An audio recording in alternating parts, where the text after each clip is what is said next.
আজকে সকালবেলা ঘুম থেকে উঠে আমি খেয়ে নিলাম চায়ের সাথে কেক। আর সবাই আমার ভিডিও দেখে বলে যে আমি নাকি এত খাই, বাপরে বাপ, ফুড ব্লগ করা উচিত আমার। কিন্তু ঠিক আছে, আমি সবার মতন কিন্তু সেমই খাই। তারপরে আবার খেয়ে নিলাম আলুর দম দিয়ে আর মুড়ি।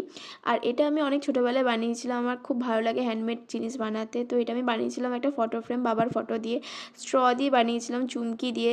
তারপরে এগুলো অনেক বছর হয়ে গেছে বলে খুলে খুলে যাচ্ছিলো বলে আমি আঠা দিয়ে সেগুলো ভালো করে আমি লাগিয়ে দিলাম।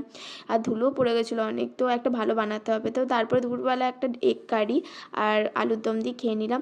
আর তারপরে আবার রাত্রেবেলা সন্ধ্যেবেলার দিকে আর কি দিয়ে আমি চা আর কেক খেয়ে নিলাম। তারপর আমি একটু পড়তে বসছিলাম, কিন্তু মা আমাকে দেখে তো হাসছে না, যে তুই আবার পড়তে বসতে পারিস নাকি, বাপরে বাপ। তা আমি আমাকে একটু রোস্ট করে নিল আর কি, দিয়ে তাই আমি ওই শুনতে শুনতে চলে এলাম খাবার গরম করতে। আর এটা হচ্ছে আমাদের ব্ল্যাক র্যাবিট, যেটা হচ্ছে জিমি, আর এটা হচ্ছে ছোটোবেলা একটা। এটাকে আলাদা রাখা হয় কারণ খুব মারামারি করে এরা একসাথে রাখলেই। তারপর রাত্রিবেলা আমি খেয়ে নিলাম